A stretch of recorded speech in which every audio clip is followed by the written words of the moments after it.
While the previous events organized on this occasion were dedicated to the specific aspects of the Bauhaus legacy, today we would rather like to point to the future and discuss how the ideas from 1920s, 1930s may relate to the problems we are or may soon have to face. And in order not to make it just another loose talk about very general problems and not to fall into cliches, we decided to look both at the Bauhaus legacy and at the future of design through the lens of two very specific design practices, so those of Jakub Szczęsny and of van Bo-Le Mentzel. And while this may not bring us to offering you a full answer to this very ambitious question that is posed in the title of this event, so how design may help save the world, and I suppose after this discussion, we may even leave you with even more questions. We may want to focus on those two particular perspectives on this topic. But before we move to discussing Kuba and Van Bo's projects, let me refer briefly to the Bauhaus centenary. So when the Goethe Institute in Warsaw told me that they are organizing yet another Bauhaus exhibition in 2020, after a full year of Bauhaus-related events that probably some of you have also attended, I must admit that I was quite surprised. So I was wondering, is there any more to say about this topic? Yet, the moment we entered the new roaring 20s, as many people joked on this New Year's Eve, proved that today, when the world is trembling, the experiences of the Bauhaus community may become even more familiar and relevant that they were just a few months ago. So throughout all 14 years of its activity, the Bauhaus constantly had to struggle with political and social turbulences, with raising nationalist movements, anti-minority attacks, financial shortages, growing social frustrations, housing crisis, etc. Many problems we are very familiar with now. And the Bauhausers, instead of retreating into artistic practice, decided to use all the design tools they had to engage and try to engage in those problems and try to leave an impact on the surrounding reality. And this is common for both for interwar period and afterwar time, because quite recently I read a book that was written in 1960s by another renowned designer, Buckminster Fuller. The book is entitled Operating Manual for the Spaceship Earth. And there he tells a magnificent fairy tale, I would say, that sounds very close to the Bauhaus approach.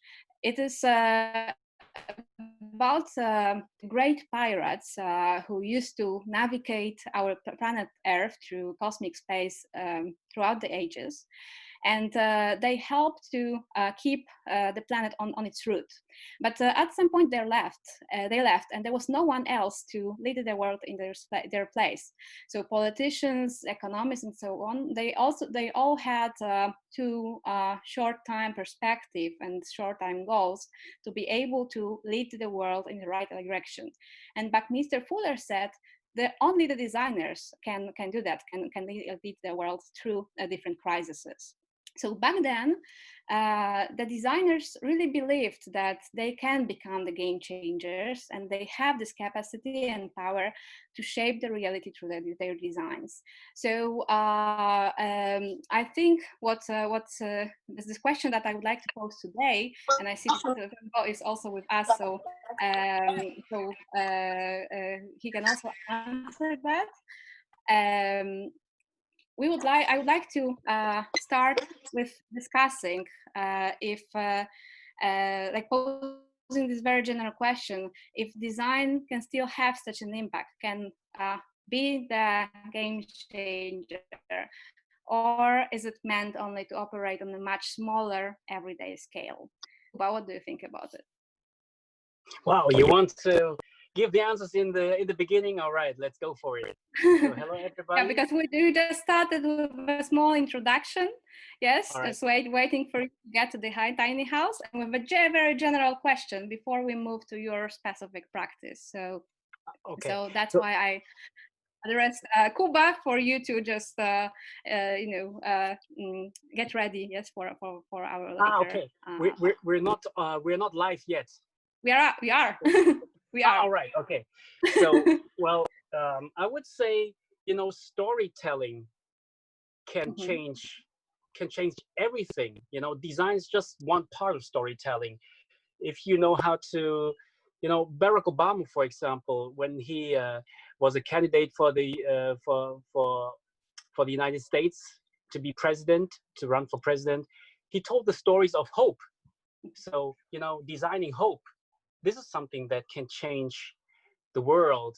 Design itself is just a tool. It's like, it's like a street. The street itself cannot change anything. It's the direction where the street leads to and how the street looks like and how comfortable it's to drive your vehicle on that street. This is my opinion. I'm personally close to what Bruce Mau said, I don't know, as a statement some 15 or 16 years ago in Radical Change, if I remember, was the name of the exhibition of the book, or Massive Change. Anyway, it was a touring exhibition with a book accompanying it, in which he argued, and people he invited were sort of showing that the scope of what is treated as design should be widened. So he showed very different designs as impacting tools, positively changing the status quo, and therefore the future in very different sectors, from politics precisely, through food distribution, through the most basic tools that can be provided to marginalized communities in most remote locations in Africa, for instance, showing this the very interesting invention of turbo stove by a Finnish designer. That was done with a bunch of cans, actually, and was providing a possibility for people to cook with leftovers, not really wood, but leftovers found on the ground. So the Bruce Mau argued that design can have much bigger impact and can be much wider as a notion than we think. And therefore, it can be interweaved in reality in very different sectors, and therefore also have different lengths of and perspectives of its impact. And somehow, because just to be more precise and not to get lost in those general questions, we can use examples from your projects. Yes, one boy is standing in, and some projects we prepared to show you, because you both use the strategy of using design as a tool, yes, to make some impact. So we'll discuss how big it can be and what obstacles it can find. And you also see design in this very wide definition. Yes, so maybe let's maybe start with those examples, and then we will get into details. So yes, would you? Should I start with simple house and taburetted towers, or okay? Maybe let's start with taburetted towers as a sort of a manifesto. It's a simple paradigm of providing a manifesto tool, something that is showing that an art come design object can serve a bunch of purposes. One of them is being part of festive narration or festive logic of many festivals, and we know that these at least before COVID, were numerous, and there were plethora of them all over the world, in which things produced for the festival, starting with Venice Biennial, are tremendous amounts of objects and materials that after the festival totally lose importance and become rubbish. And very little of them actually get recycled in any way.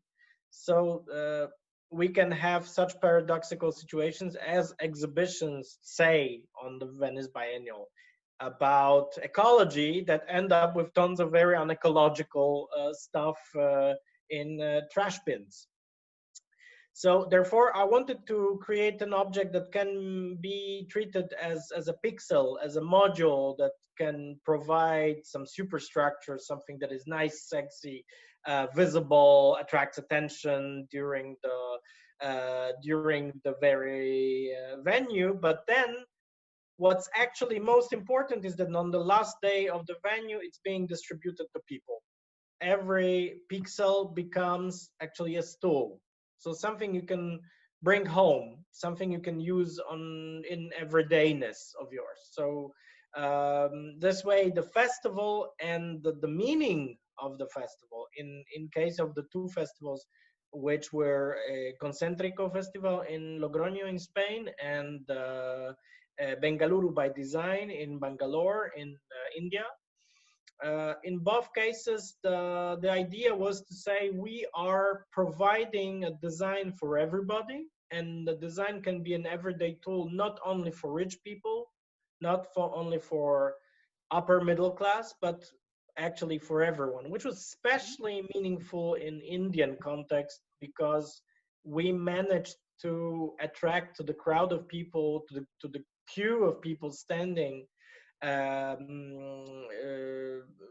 waiting for the modules to be handled to them.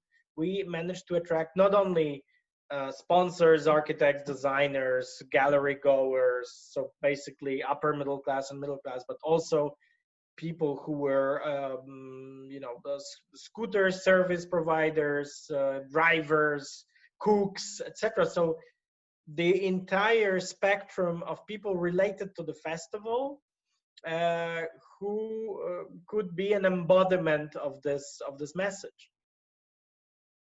And this message sounds really like coming from the Bauhaus manifesto, yes? Exactly. From exactly. everybody, which plus the way how the stools were produced was also showing a sort of a blend of Bauhausian idea of finding a middle way, a negotiated ground between mass production and artistic uniqueness, because we were producing it with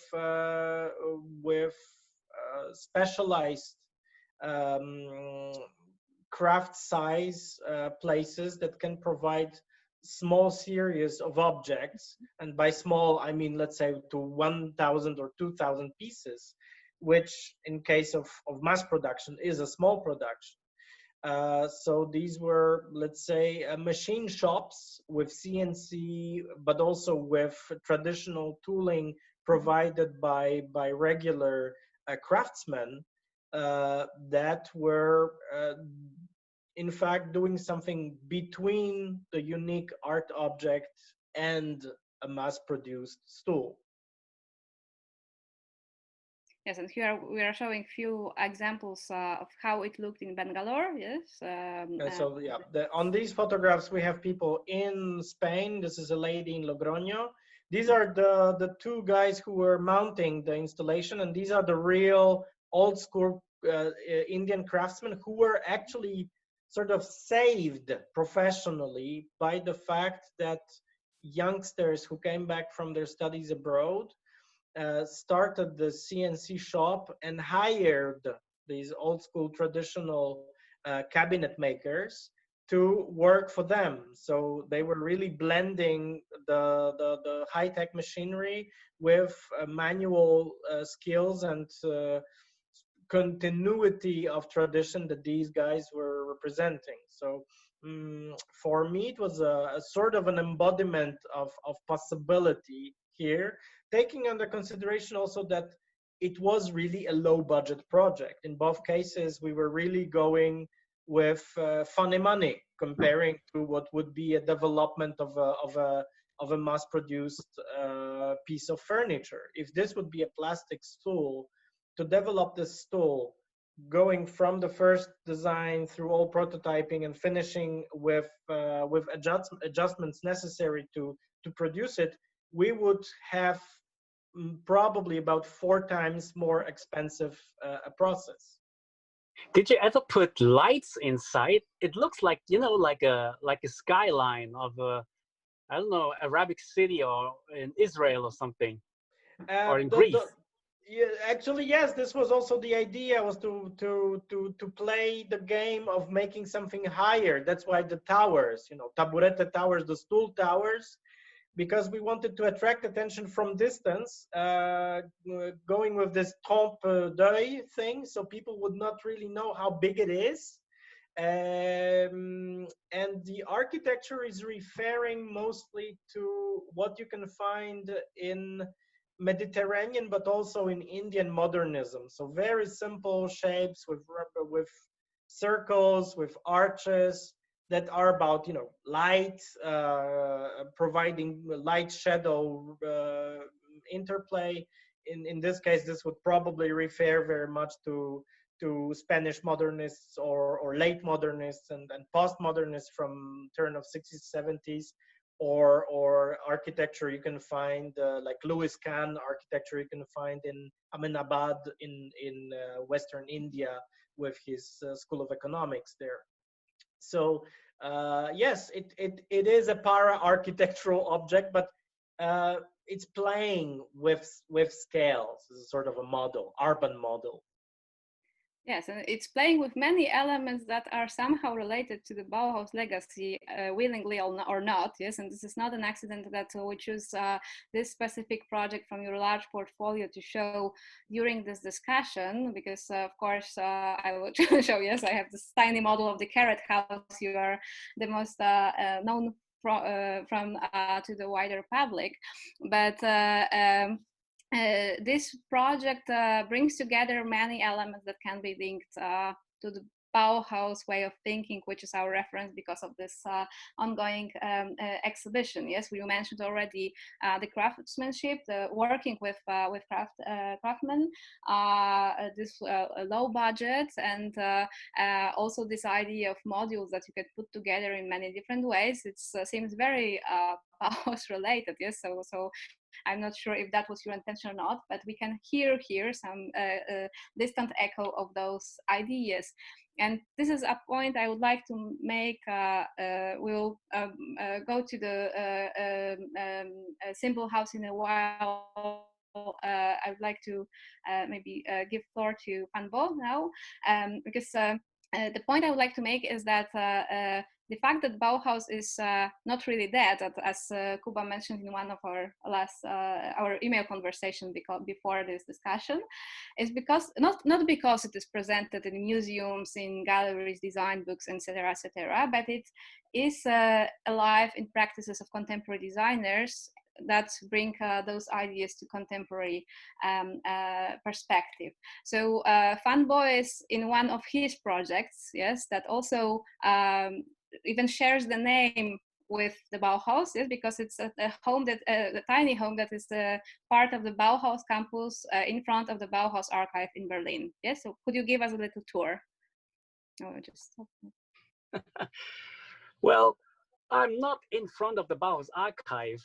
I'm in front of a play street in Berlin Kreuzberg. Kreuzberg is somehow like you know, like let's say it's like Brooklyn. If I know a lot of people knows Brooklyn or Williamsburg, so Kreuzberg is a little bit kind of that. I'm in a tiny house currently. I give you a quick tour so you have an imagination how it feels like to be in one of the spaces in which I am very often to work and to meet people and to discuss spaces. So this is actually the space. You know, it's you will not believe it. It's just 8 square meters, and here you have a kitchen, kind of like a desk, and there's a small sink, and yeah, this is the water, you know, with which you can cook. And I mean, very simple technique. It's a gas stove. We know all the camping tricks, you know, and there's a big mirror here, so you have the impression that the room is very big, but actually it's very small. So this is it's just a mirror, you see. This is me. So the space is very small, and there's another mirror there, and behind that sliding door here, there's the sleeping area.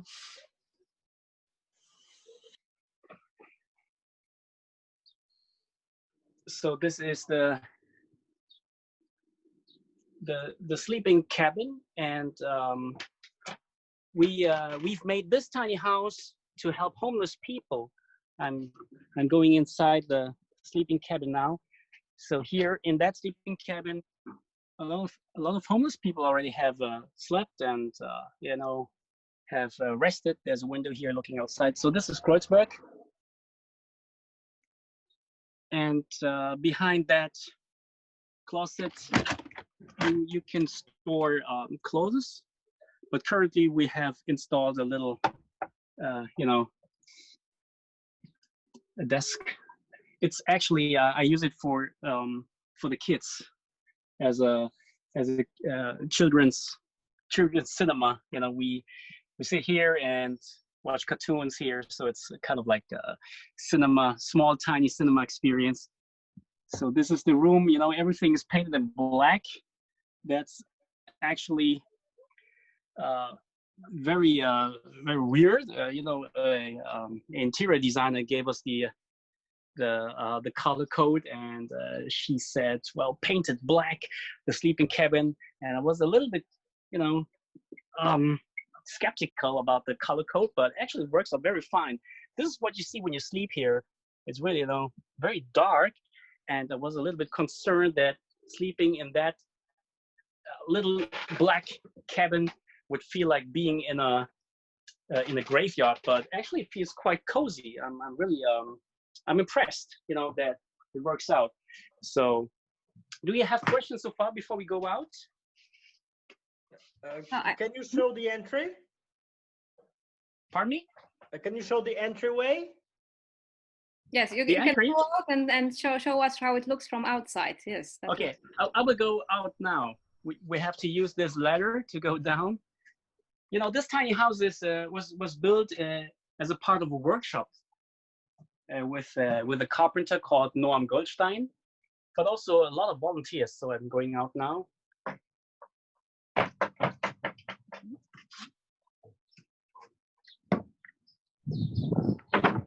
So outside of the tiny house, you will see a lot of doors. Actually, it's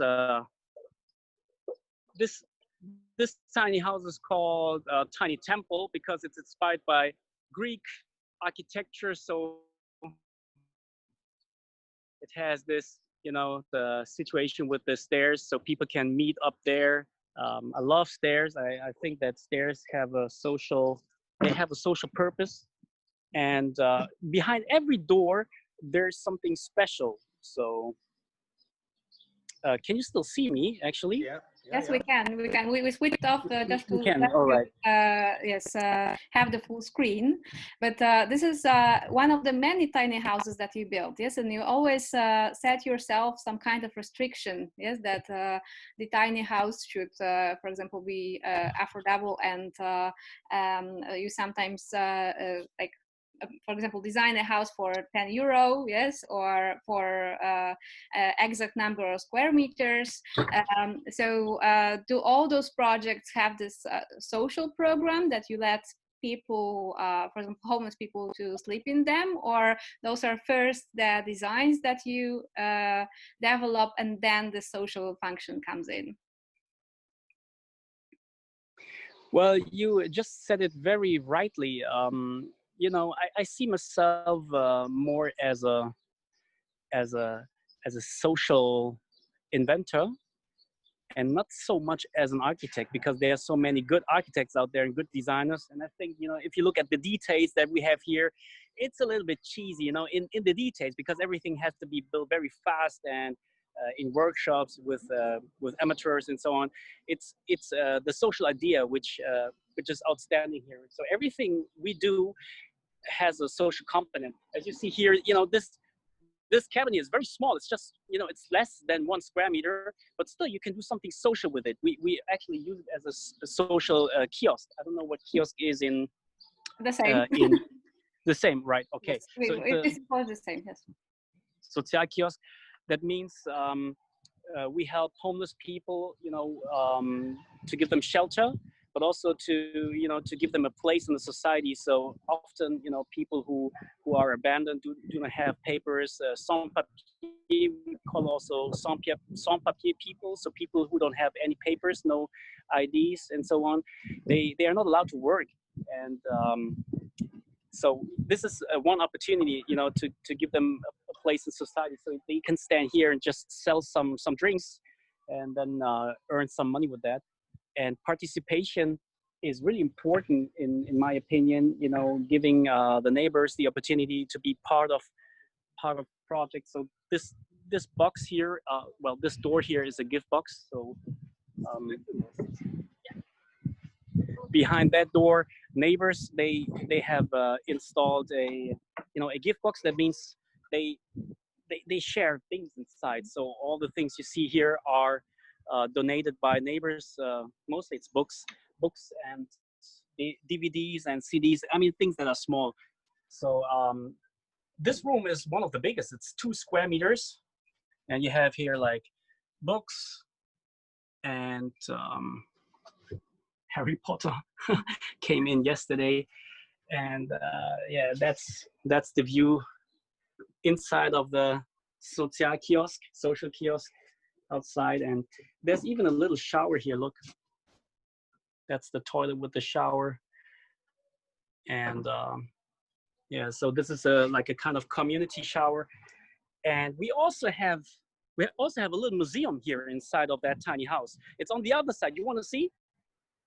Yeah, well, briefly, yes, because just 1 square meter. It's a very small museum. We call it the article gallery. So this is the other side. Of course, there's another toilet here. It's a composting toilet, so it runs without water, and it's a cooperation with a very interesting startup from Berlin called Eco Toilets. So they collect the waste from here, and they put it close to Berlin to a ecological farm, so they can work with the poo and the pee from people. And this is the gallery here. This is the article gallery. Article gallery. And oh, okay, you're back. Yeah. Oh yeah. I'd get back to my cable. Battery's low. So I'm going inside now. It's just 1 square meter of space, but still, I mean, you can tell messages in a very small room, such as a article gallery. And the idea of the article gallery is that, you know, it provides you a little small space, only just between one person and an article from the newspaper. So it's a dialogue between a person and an article, and this article is the article of the week, and it deals with our constitution. I don't know how it is, what it's like in Poland, but in Germany, we call the human rights, we call them articles. That's, it's a word play. Articles of human rights, and also articles of the press. And this room tries to connect these two things and put people in between, so they can interact with an article that's writing about human rights, And then after having this very intimate situation here, they can, they can think about it. That's the idea of that very little book. Yes, sounds very relevant. That's something that should really come to Poland now. Yes, with discussions we are having now in our politics. But we will just shortly show another project by Kuba, very briefly, and a simple house. And here I will already like to pose you a question, because this is somehow a development of your experiment with tiny spaces, yes, with this carrot house that I briefly showed on the model, and some of our audience may know it very well. A simple house that is not that tiny as the tiny houses, but is also very affordable. And you observed that such tiny houses became a trend in during the coronavirus pandemics. Yes, so could you tell us briefly about this project, and then I will have a question to both of you. Why you set yourself such restrictions, and are they just your idea to challenge yourself as designers, or this is where you see the future of design? Van Bo, I'd like to say that I like very much the compactness of the house you just showed, and how many functions it has. It's really, really nice. So you have really a multifunctional Victorinox knife there. Victorinox should be your sponsor, actually. Very good idea. We can share the money if they say yes. Or Leatherman, the guys who make these, Okay, so probably I have the same problem as Van Bo, which is that I always liked small things. I never liked big things. And at best, the big things in my case were the adequate things. So I was always shocked by the fact that we are aiming as societies always for very big things. So every year we need to earn more, we need to drive bigger cars. And if an entrepreneur is leasing a car, for sure the next car in 4 or 5 years will be bigger, because it's a sign that you are doing better. Yes, and your next house has to be bigger, etc., etc.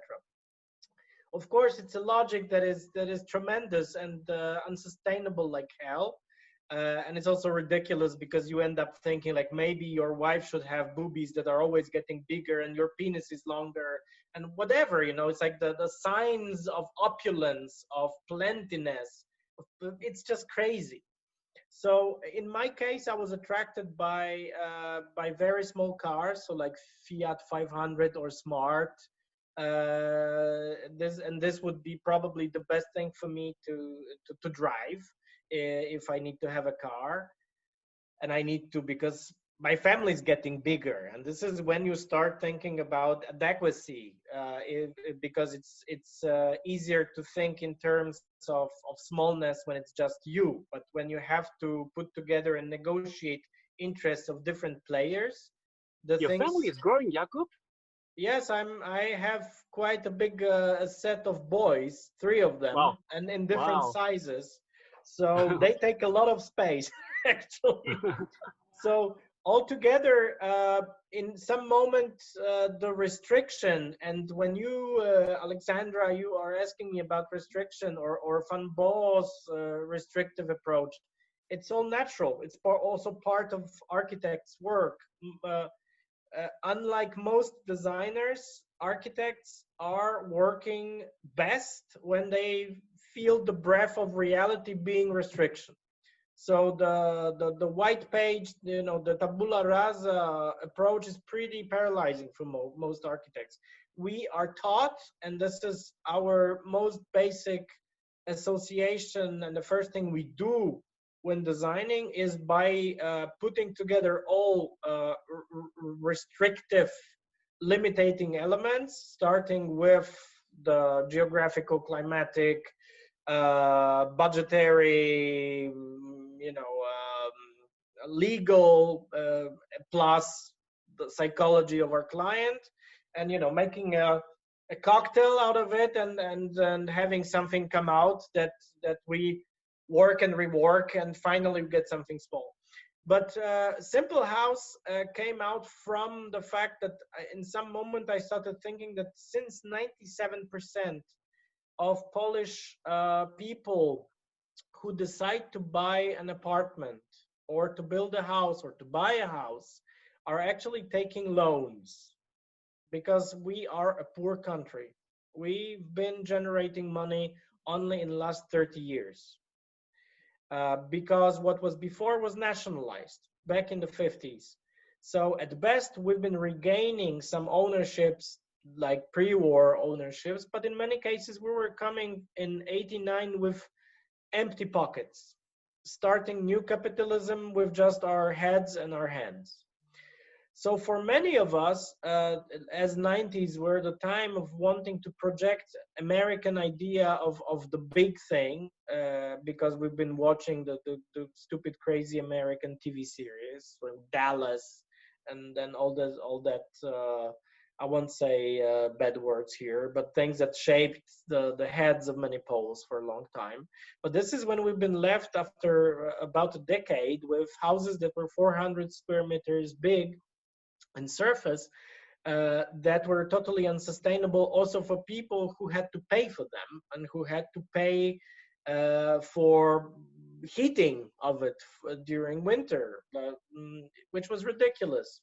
So in some moment I started thinking, why do we pump it up all the time? Maybe we can actually optimize. So the idea of Simple House came out from analyzing furniture that is widely used on the market, the furniture that is produced for middle class. Of course, the primary producer is IKEA, but there's also a number of producers in Poland, very good brands, who were for a long time subcontractors of the Swedish giant, who started to make their own names doing something that is a product for middle class. And I do identify myself very much with middle class.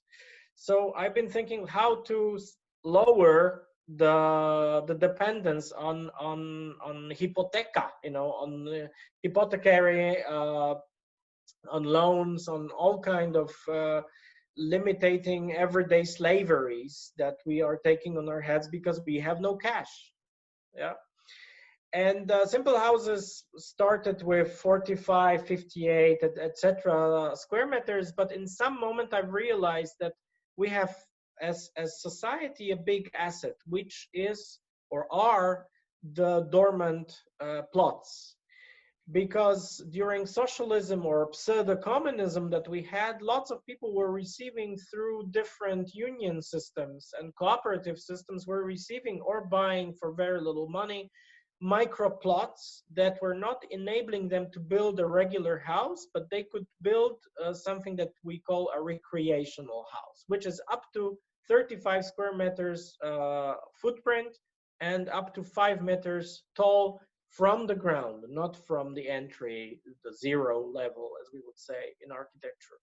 So these very limiting structures that usually were based on copied models from the West were emerging in different places in Poland massively, starting with A-frame houses that were copied from American A-frames that first appeared in late 40s and 50s. And somehow they were, probably after a big article in New York Times and a MoMA exhibition, somehow one of the catalogs of these American producers came to Poland and it started its own life illegally copied. But then people who are now in their 40s, like the people around me, who represent already a good status of a stable middle class or upper middle class, they were getting these plots after their grandmas, grandpas, with, in many cases, derelict A-frames, and they were having a sentimental approach to it. Also, many of these plots are very well placed, sometimes almost in the center of or in centers of big cities, sometimes in beautiful placements with beautiful vistas. that normally in a regular capitalist logic would be places for giant villas, but instead you have just the opportunity to build something very small.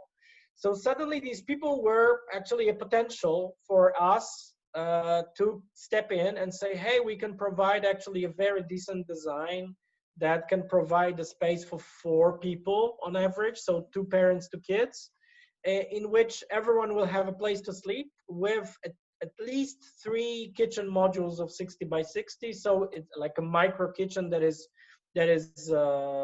already a space where people who like to cook can find enough space to work.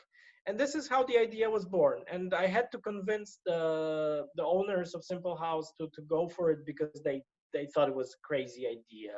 Who would buy this sort of a thing today? But then suddenly, because of COVID, after about 4 or 5 weeks of sitting in apartments, people in different places in Poland, especially in bigger cities, started to suffocate with their, men with their wives, wives with their husbands, with kids running around. People said to themselves, hell, I need to reuse the grandma's plot. And I have to do it fast. I need Lebensraum. Yeah. And so they were in need of a fast house without building permit, because these micro houses, you don't need a building permit for it. You just apply, and after a month, if you don't receive a negative answer from the authority, you can start building. So in the logic of Jakub, wait, fast, sorry? I have to ask again. Is it really true you don't need permission to build these tiny houses in Poland? No, you don't. Where? you receive a sort of permission without a permit, and it goes like this. You fill a form with the project included, plus a sketch of the placement of the structure on the plot. You give it to the authority, and if the authority doesn't reply in 30 days from the moment when you applied, it means you can build. Mm-hmm. But it's just made for these kind of areas. These in Germany, yes, we would call them Schrebergarten. Have you heard of it? It's something similar. It's like bigger, because in Polish law you can also build a house like this on a regular buildable plot on which you can build a normal big house. But if you do something this small with 35 square meters, you can do it without that building sounds permit. Amazing. Yeah, that sounds really amazing. But you have the same thing in a number of places, in Scotland, in Sweden, in lots of places actually. But it doesn't apply to all the projects, because for the Carrot House there was all the struggle to make it in the center of the city, yes, and it was treated as an artistic project. Oh yes, God, so there was so a difficult. lot of restrictions. Yeah. Yes. So this but Carrot House is a totally different story. But here we are talking about the sudden need of people who would normally buy a big house because they can afford to have a bigger house, but who wanted something fast without bureaucracy and well designed. So that is a miniature of a real house. It's a doll house, in fact, but you can live, in decent conditions, 4 people in it. And suddenly, from sales that were about, to go into the capitalistic approach, from sales that were about 1 per month, we are now getting 5 per month. Okay, so it's like 500% because of COVID. And the funny part is that people are not only thinking about these houses as a place to run away from COVID if there's a next COVID coming in September, let's say, so when the flu comes back, but they start thinking about these places as places to live.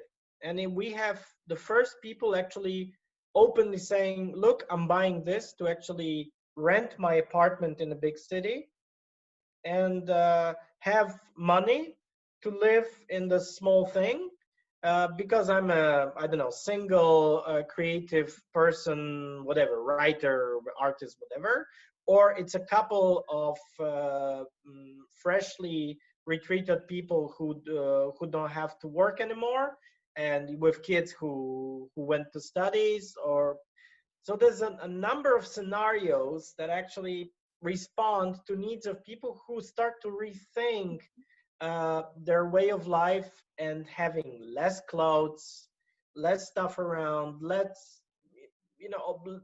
ownership, also meaning less weight to sustain. Yes. And it's quite surprising because we did this full circle in 30 years. And what is the name of that kind of house? Do you also call it tiny houses, or is there a special name for that kind of house? No, we have a typology of names that we call this one Sim, from Simple House. So it's like a shorter, because it's a simpler house even.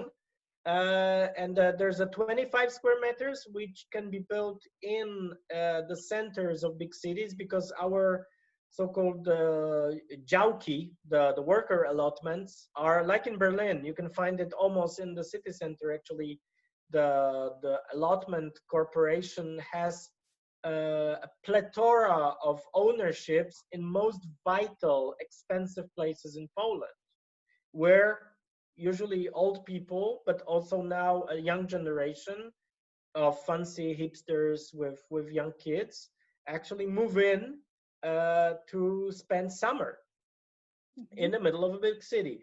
But there you can also only build 25 meters. Outside of the perimeter of a city, you can buy 35.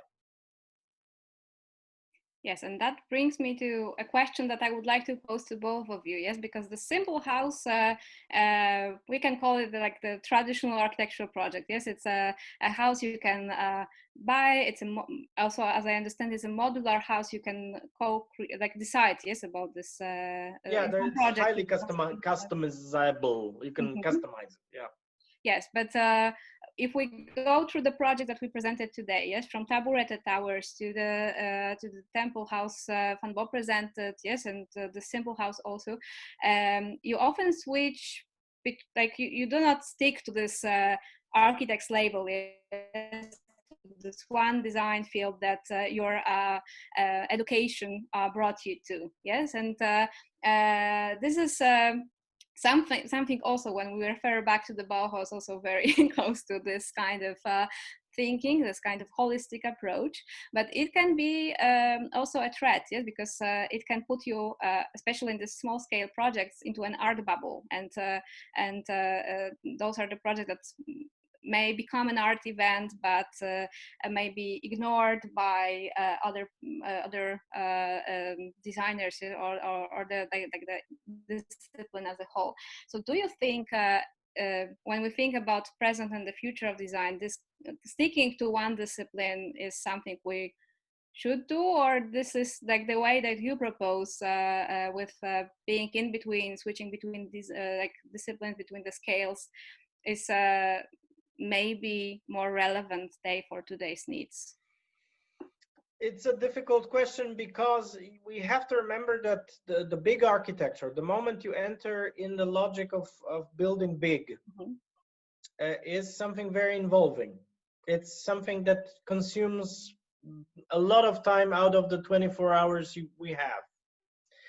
And I'm not really able to consider myself a real architect when I look at my friends who decided to just concentrate on architecture. It's a totally different logic, totally different lifestyle. The set of responsibilities is also very different. And a regular architect building whatever multi-story family housing or office buildings or hospitals, these are in many cases specialists. I guess my kids are trying to enter. Okay, but anyway, so these are people who have to specialize, because it's really very involving, and there's an entire team of people, and the interest is that you really control this one thing. So rarely architects have time now to jump out like Mies van der Rohe and into, like, oh, let's make tubular furniture now suddenly, right? You have to remember that when we're talking about Bauhausian and modernistic idea of doing furniture by a bunch of happy guys at the time, The tubular furniture was a fancy thing. Everybody wanted to do it at the time. It was a fashion sort of, and everybody wanted to try it. Like, so some of them were even bankrupting on creating businesses that were producing these. But there's also another element here. I've been concentrated as a sort of an entrepreneur, because I am an entrepreneur. I was concentrating on doing unique things for a very long time, and the amount of involvement in something that is unique is tremendous. And sometimes it pays back, sometimes it doesn't, or pays not in money but in, like Carrot House, in visibility, status, etc. So these are sort of investments, in fact. But the amount of stress and responsibility that you put in one unique thing is tremendous.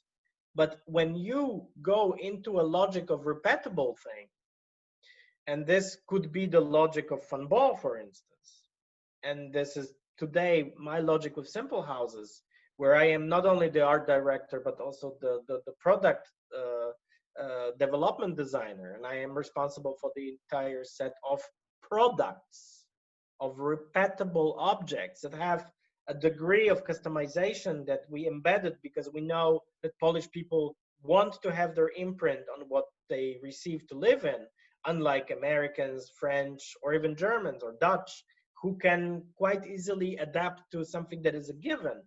In Poland, it's a different story. Polish people were suppressed for such a long time in repeatable modernist structures, because Polish Plattenbau, prefabricated buildings, were so deadly repetitive, and the apartments were repetitive, and the furniture was repetitive. The entire language of the interior was the same thing. You could go from one room to another, from one apartment to another, and even the wife would be the same, because we were so uniformized. So we are still reacting by wanting to create our own languages. So everybody wants to be different, and it's fully understandable. That's why when you invent a way of doing a repeatable object in Poland, the best way to do it is to embed a formula of customization straight away into it. And this is the idea of Simple House. Small, but adaptable. And this also is a formula of Van Bo, I guess, of people who started in 2003, if I remember, the tumbleweed houses that had high sales in 2008, 2009 in US. Then they bankrupted afterwards, but there's a number of businesses like this in US and Canada, and now in other places, because this is when people can receive something that is theirs much more than a regular apartment, even if it's small. It's also much more theirs in case of modular transportable structures, like tiny houses that also Van Bo is doing, is something that is customizable, because you can drive it to another location. It's ideal. But at the beginning also, but to invent something like that, you have to have this flexible mind. Yes, that's why I think you are also. That's why I refer to the switching between disciplines, between scales, and not being afraid of that, and getting that expert knowledge gives. Yes, that it's you need experts later on, but you have to be like ready to think out of the box. Yes, at the very beginning. And now I'd like to ask Van Bo this thing, because this is something I found in some of the interviews you gave, that you are somehow opposing this expert knowledge. Yes, this is some kind of manifesto that you're trying to do with those tiny houses. Yes,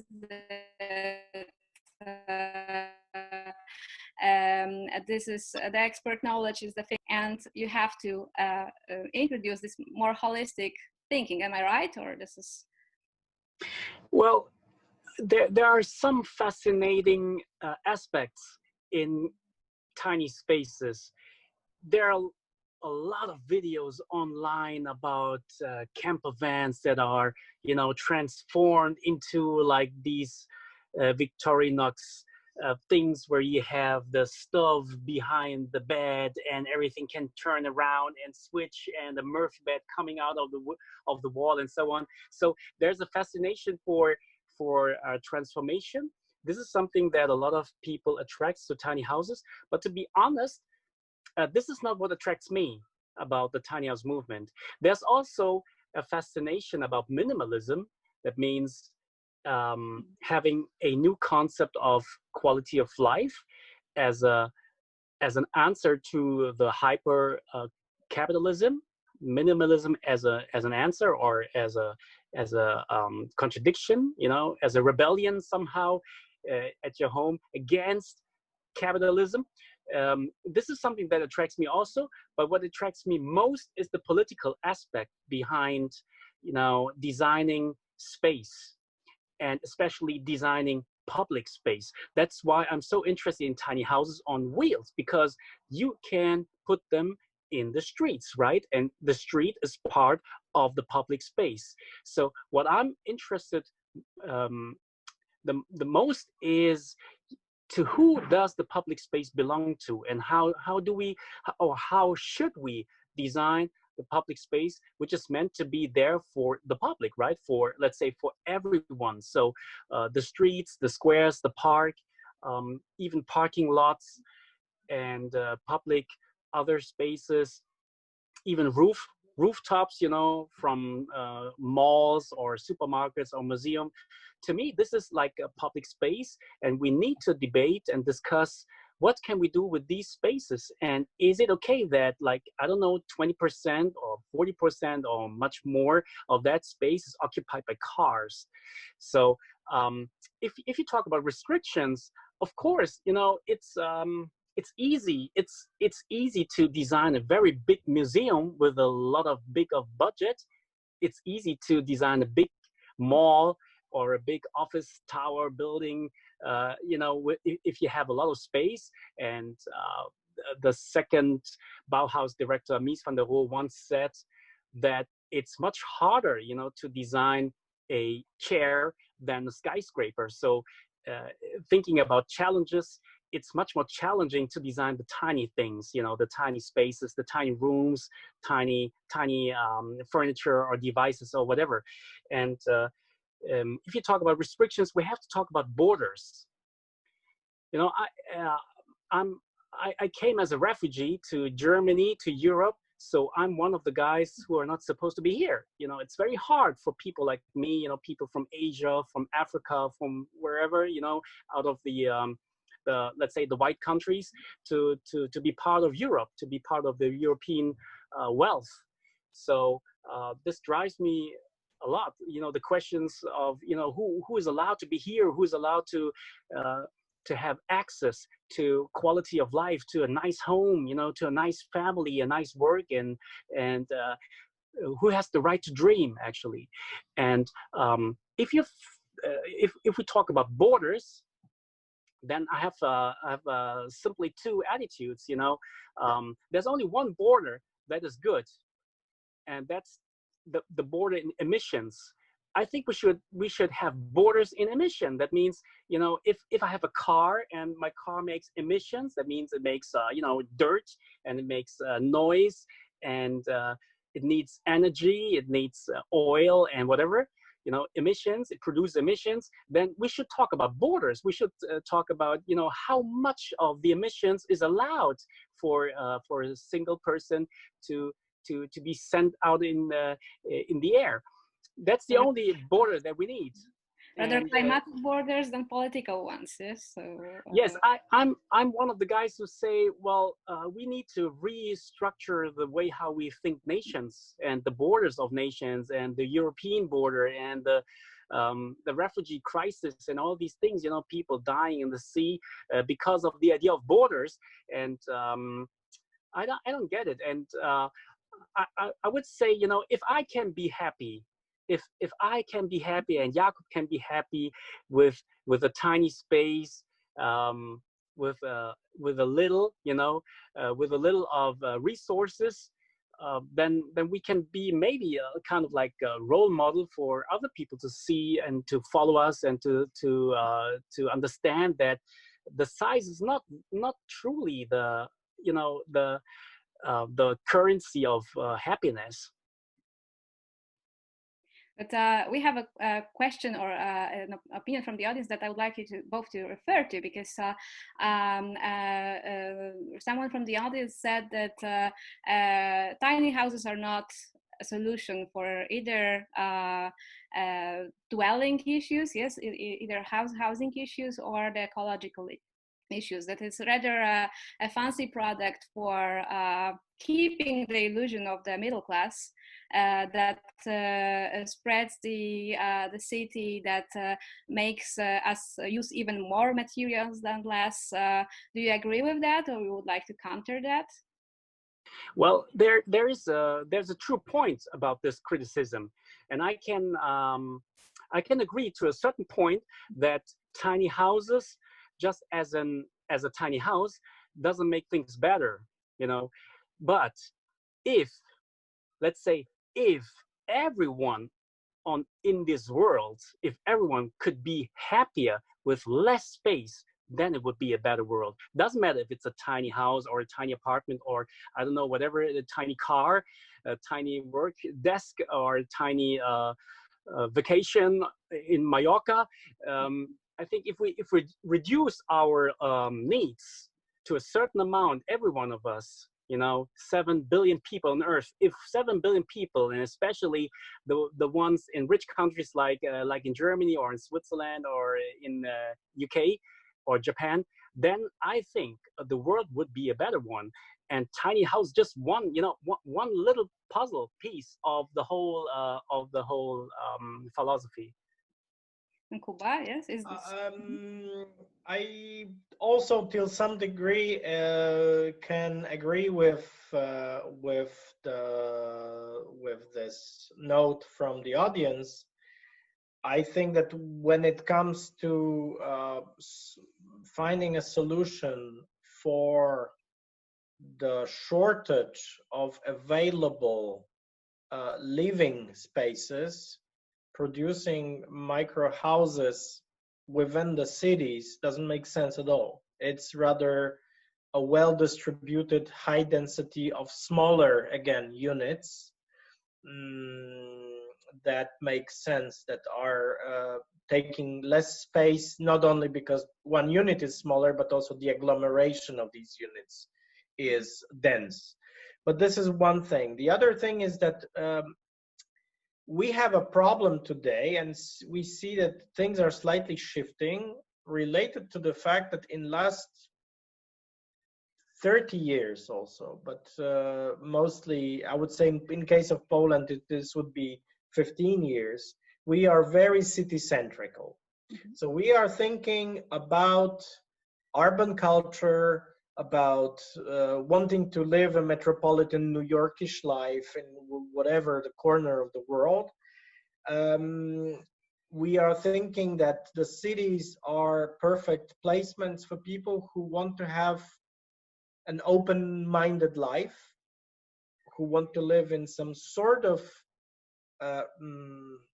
controlled anonymity, or some sort of more liberal lifestyle, with less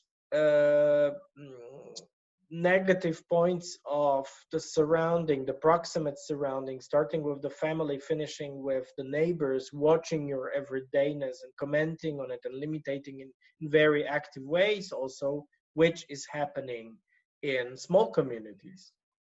This is why every person that's a bit different, or most people who are a bit different, born in a village or a small town, are actually dreaming about running away. There was a Lou Reed and John Cale song, when you're born in a small town, you only want to get out. Why? Because you are, I don't know, you are more colorful, you have better grades, you are gay, or more artistic. You don't fit the unanimous idea of what is the social norm in a small community. But at the very same time, I think that small communities are changing. And the small communities require new blood, and this new blood is coming in very different processes, sometimes very paradoxical. Tomorrow I'm going to a small village in GDR, 1.5 hours from Berlin, called Süßedom, where younger people don't live because they run away to have work in a big city, probably mostly Berlin or Dresden or anything that's providing work. But at the very same time, there's a wave of new people coming. These people are who? Polish people in their 30s and 40s. Not old people, not teenagers, but people with kids who want to rent or buy a house cheaper than in Stettin. Yeah. So Süßedom, that is just 40 minutes from downtown Stettin, has become a satellite community, a village of a big city. And the funny part is it's in Germany, not in Poland. So, and it's cheaper than in Poland. It's also a paradox, right? So there is a number of new possible formats that will appear only because of the simple fact that there's a geography in it. In this case, the 40 minutes different distance, and it's cheaper, so economy, right? And the locals are not against it. They say, okay, come invest, buy in our stores, whatever. Yeah, it's not xenophobic. So I think that we're gonna have also a need for a new idea of what is a smaller community, smaller than metropolitan life in New York, or even in 2 million inhabitant cities like Berlin or Warsaw. Yes. And we have to remember that the villages and small towns are in a very difficult moment now, because we have the ongoing mechanization and soon robotization of agriculture. It's really going very fast. We have an ongoing death of the traditional small agricultural unit with a small family with small land. We still have it in Europe more or less because it's subsidized, but it's dying. It's actually, on a dope from EU money. And at the very same time, we have growing mega farms.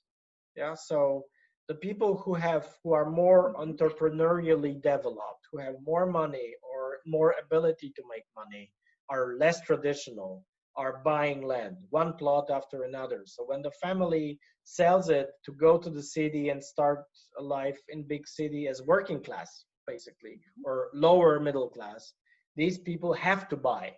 I've met people like this in Western Australia. It was incredible. They were in debt till here, and they had to buy the land all the time, getting new loans and getting more huge machinery that they were leasing with incredible prices. Imagine a tractor that costs $1 million Australian dollars, that is, the size of a house, because it's actually getting crops or cutting or serving a space that is size of Mazovian district, where I am right now. Yeah, so or an entire European region, and it's just one ownership in Australian terms. And let's refer to, because I would like to address another aspect that comes from this question that came from the audience. Because you mentioned small cities, small villages, countryside, but also Van Bo recently made an attempt to construct out of this, to build on this tiny houses experience and construct a circular city that maybe addresses this question that is mentioned here. Yes, Van Bo, would you say a word, what this project is about and how it tries to answer contemporary problems that we all face? Well, we're facing here in the next 10 years to 20 years and 30 years, a lot of challenges, a lot of problems. The climate change is one of the biggest challenge. Then we have the population question. Now we have 7 billion people, and soon there will be like 9 or 10 billion people on Earth. So what we do know from today perspective is that there will be a big war coming to us, just concerning the resources like wheat, food, water, and so on, energy. So if we keep continuing growing like that and keep continuing consuming like that, then it will end in a catastrophe. So this is what every scientist will tell you if we make if we make the forecast in our world in 20 years. So what I'm, as an architect and also as a city planner, what I'm very interested in is the question of how can we manage people in a way that we do not produce houses anymore or apartments anymore, but instead of creating houses, we create social neighborhoods. That means, how can we manage that a lot of people in a dense area, like in Kreuzberg or in Paris, Popincourt, for example, is one of the most dense areas in Europe. Very nice one actually, or the Margaretenquarter in Vienna is one of the most dense areas in Vienna, and it's one of the most popular also. So density to me is not something bad, it's the quality of density. And I would say the biggest quality of density of a lot of people living in one area is freedom. It sounds a little bit strange, but if there's a lot of people living in a neighborhood, you will have enough crazy heads, enough crazy people who will be capable or ready to be clients and customers of vegan food, vegan recipes, vegan cafes, or whatever. Gay people, they can hook up and have their communities, and Black people and Jewish and Muslim people and churches, mosques, and whatever. You will find always your niche in a very dense area, which is not homogeneous. What is homogeneous? Homogeneous. Mm-hmm. Homogeneous, yes. Homogeneous actually in English sounds much nicer than in German. Homogen sounds like like a virus thing, and homogeneous sounds like, wow, it's genius, it's homogeneous. No, but I'm against homogeneous. I like heterogeneous. Making different kinds of people, diversity, and these things.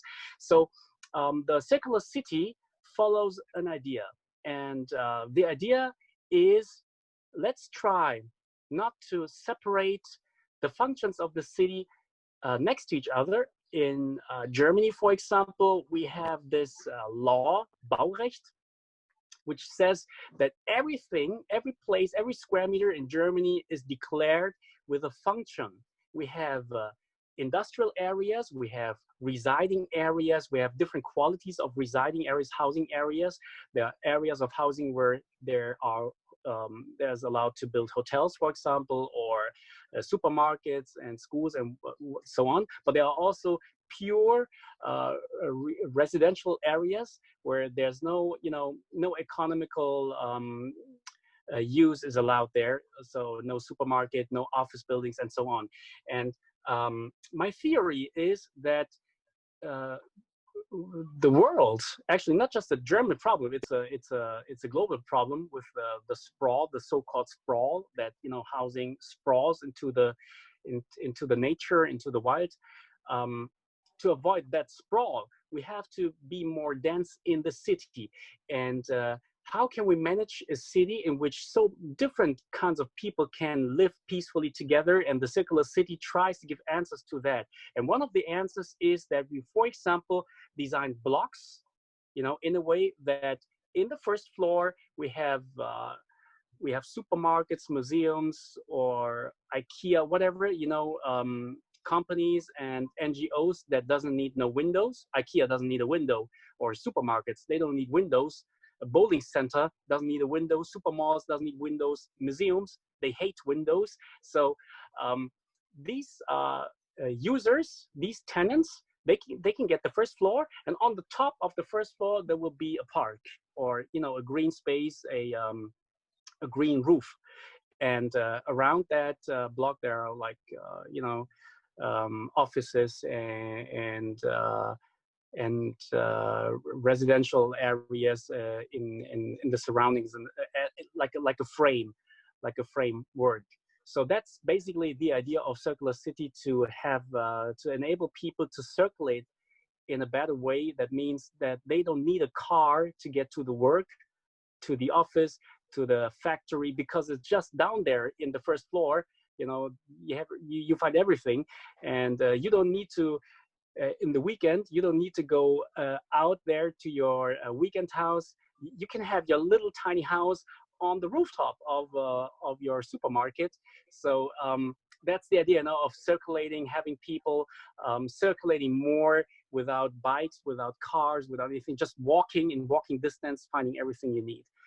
Just in short, that's a circular city. There's And someone from the audience also noticed that this also replies to his or her idea of what the task of architects is today. Yes, so not to create architecture in itself, but to shape the space in such a way that there will be an opportunity to develop social relations. Yes, so we made quite a circle, and because we are coming to an end now of our discussion. We started from taburete towers, which were designed for everyone. Yes, and came to a question that is a question of the Venice Biennale that was supposed to be this year will be the next year. Yes, how we will live together. Yes, so funny enough, all those questions and many threads that we mentioned during our conversation. So the craftsmanship, the restrictions you gave yourself, economical restrictions, but also spatial restrictions, the need to restrict your needs. Yes, this minimalism. And all those social aspects and social awareness of design, they all are rooted in modernist times. Yes, so they were all brought in the 1920s, in the 1930s, and now are coming back today. And this will be just the last question. Do you think that apart from the changing circumstances that are obviously different than they were when the Bauhaus was founded, should we still observe modernism as a kind of reference for the future, or this is a dead end? First of all, I wanted to say that coming back to your first question about the possibility of an architect to design the future in some way and influencing this future, it's about agency, basically. In most cases, when we think about architects who just do their job, I mean, there's a client coming and they design a house, whatever, a supermarket.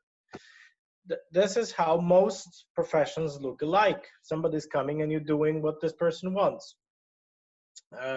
Very little architects have agency, will, or want to take a risk of changing the mind of the client coming, saying yes, but.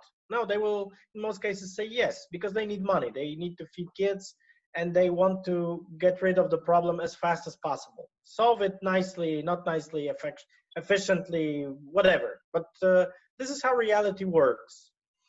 The moment you want to take agency, you want to say yes, but, is a moment in which you take responsibility on your back. So you take the responsibility of projecting some vision on your first believer, and this first believer is the client. So it's a very different logic from just being a service provider.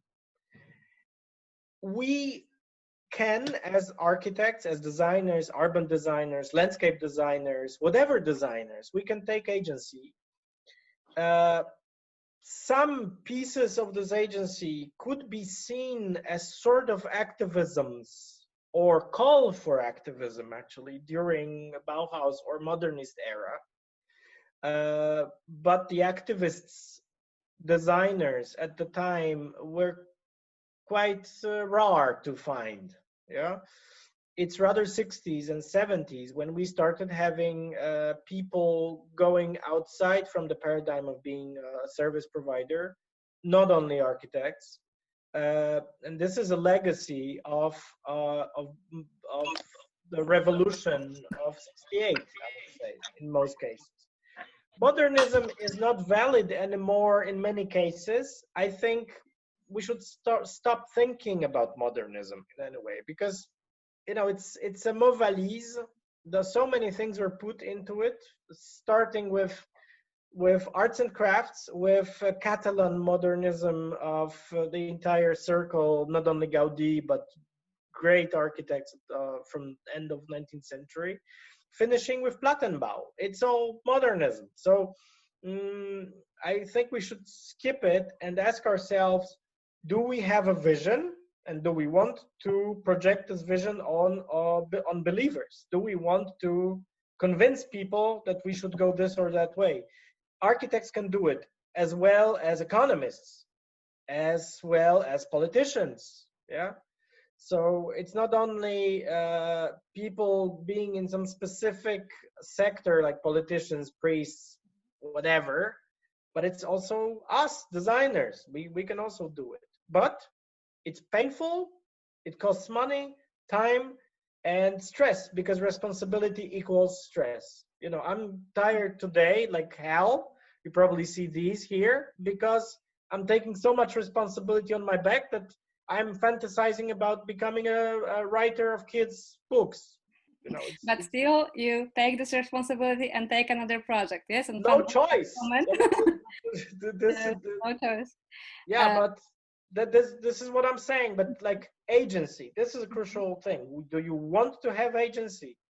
Mm-hmm. Would you agree? Yes, Bo, with that? Well, modernism is a word kind of like new, let's say new and cool.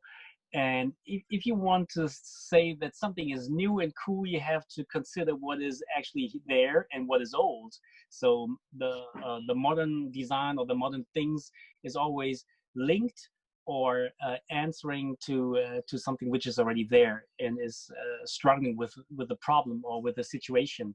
So if you're asking what kind of modernism we need for today or for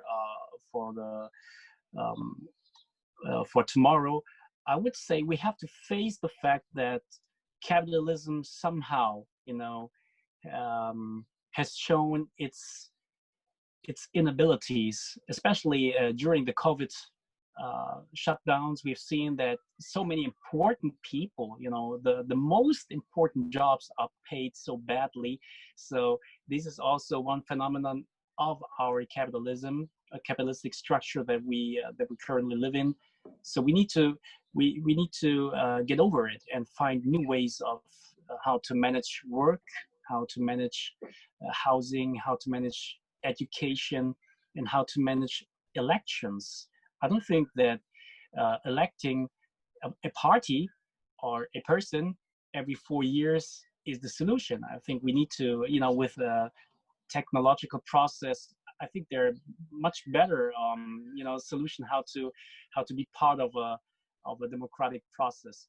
So the modern things or the new challenge will be, to organize a very global mindset in a very local setting. That's actually the challenge. As an architect too, knowing 20 years ago, we didn't know that the climate change is is coming that hard, but now we know. So we know the global issues. We know that we have 7 billion people and much more, and migrants coming to Europe and so on. We know all these global issues, and now we have to act locally, maybe overthink the way how we consume food, how we consume space, how we consume streets, how we use cars and so on. Everyone can actually be part of that movement. Greta is maybe one of the most popular pioneers of that movement. So I'm a Greta follower. Yes, and designers can be as well. Yes, so coming back to what I began with, so this Buckminster Fuller history of designers taking over the leadership in the world. Yes, this is maybe they are not able to do that themselves alone, but they are for sure with this agency that Kuba mentioned. Yes, and the awareness of all the issues that Van Bo mentioned. One of those who can take part of the responsibility, yes, and be active in this reshaping our world. Yes. I just want to add one word that I really love about Buckminster Fuller. It was his map of the world. He tried to see all continents connected and linked to one piece. So that was his project. I think it was called One or something, the One World project or so. This is really one of my favorite projects. He created the kind of like map, of the world. Yeah, that's Bucky. That's Bucky, and we came from the tiny houses to the map of the to the global scale, one that is like for sure the one of the most important to take care of. And with that, I thank you very much for taking part in this discussion, and I thank you to our audience for staying with us. Thank you. Bye bye. Bye. Ciao, Jakub. Bye.